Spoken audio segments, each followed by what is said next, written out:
Student protests have for the past week rocked Makerere University after the administration sanctioned a 15% cumulative increment on tuition over the next 5 years.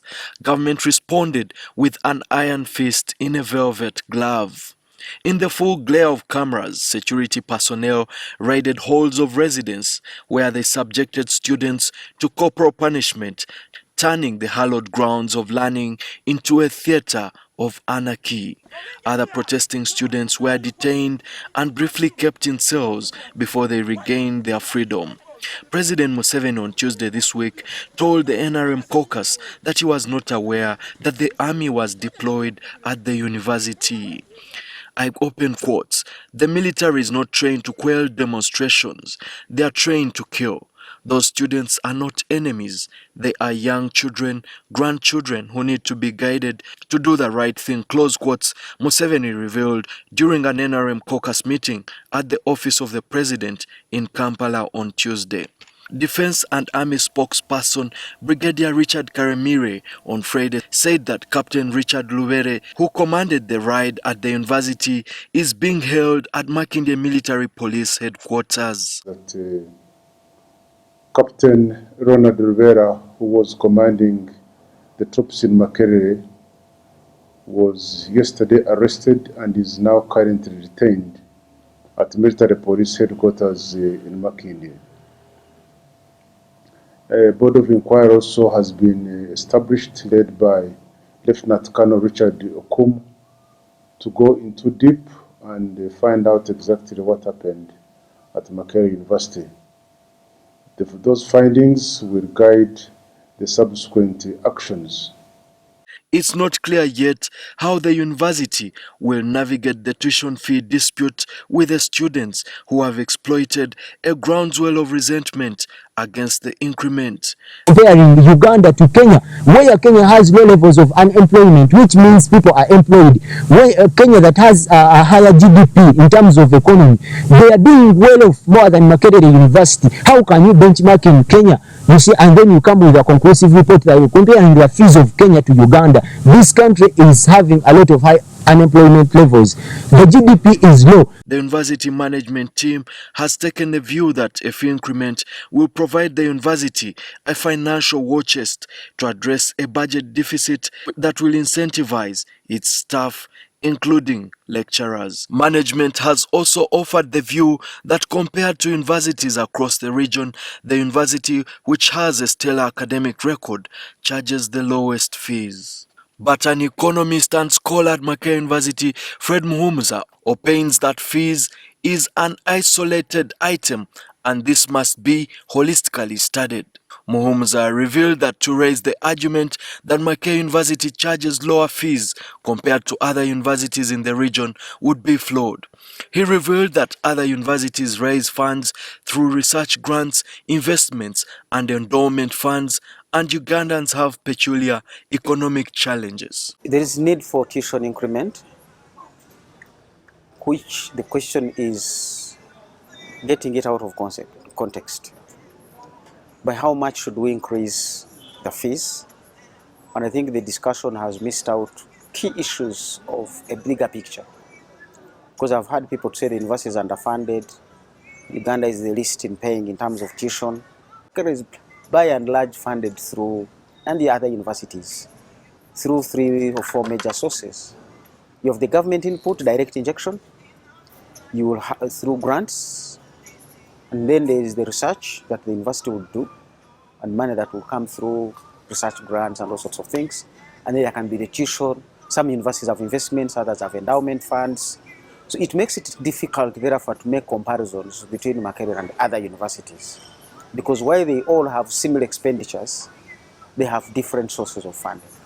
And therefore, it goes out of context to only single out the line of fees as a source of funding for the university. Muhumuza says Makerere University administration should seek alternative sources of funding. As I've said, fees is an isolated incidence, and we cannot fix it unless we look at the entire spectrum of what's the condition of the parent who pays the fees, what's the condition of how we are running the university, what the condition of where the future is going, what the condition of the investments we want to do in this university, how should we finance them, different alternatives of financing these institutions.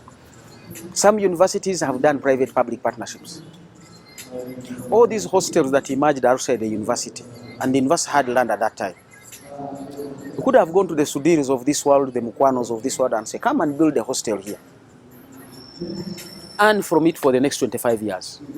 Then it reversed to the university. So if we had done that in 1995, 25 years is ending next year. Mukwano would have recouped his investment.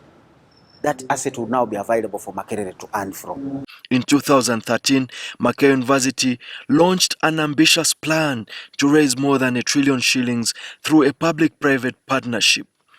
Under the Makerere University holding, the corporate entrepreneurial arm of the university mandated to manage all commercial interests. It was expected to negotiate with potential investors to generate revenue.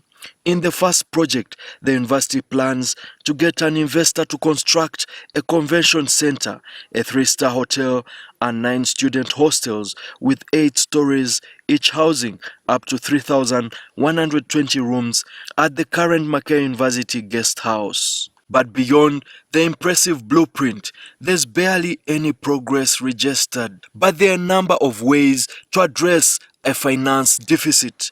Makerere University can engage in capital development anchored on borrowing. In 2018, the Ghana Education Gate Fund secured a 1.5 billion loan to expand infrastructure facilities in secondary schools as part of efforts to improve quality and increase access to free secondary education. The loan facility was meant to rehabilitate existing education facilities and build dormitories, assembly halls, classrooms, and computer laboratories in senior secondary schools countrywide. Muhumuza argues that Makerere University ought to adopt this kind of financing. There is capital development that the university needs to do right away. Now, that capital development and investment is going to serve the university for the next 30 years, 20 years, 15 years. So how do you get a bulk funding so that you can invest now but recoup slowly over the years, so that even the students who will come in 2030 will be contributing towards that upgrading of the library, towards that upgrading of that laboratory. You don't have to impose all that load on the current students. Another important aspect to examine is household incomes. UBO's statistics on incomes for the year 2016-2017 show that at least 43% of households in Uganda spend their incomes on food and the rest on other necessities, including rent, transport, and fees, amongst others. The survey indicates that average monthly income for Ugandans was a paltry 416,000 shillings.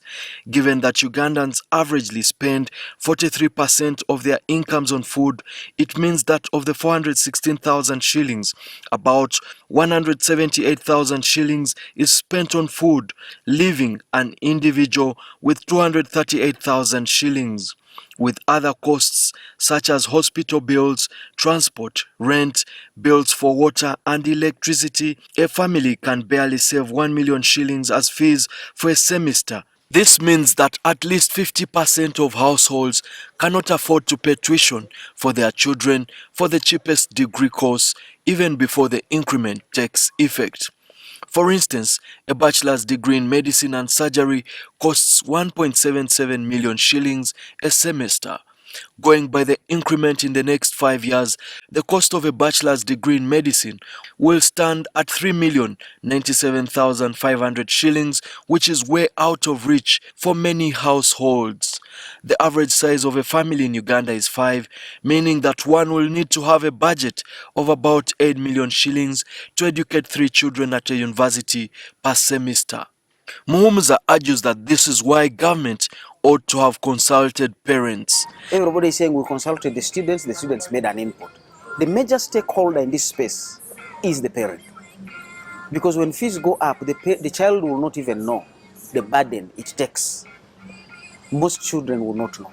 Now the few who have known are the ones who are working on their own, laboring in this town and elsewhere to raise their own fees because their parents are really poor. Those ones get to know, and you need to be speaking to those different constituents. That's why I say it has been narrowed down, because you don't hear the parents coming in. The Uganda Bureau of Statistics Manpower Survey for 2016-2017 sheds light on the attrition rate of students who dropped out of university as a result of defaulting on tuition fees. Amongst males, 78% of all who dropped out of university failed to afford tuition, while 48% females of all those that dropped out of university failed to afford tuition.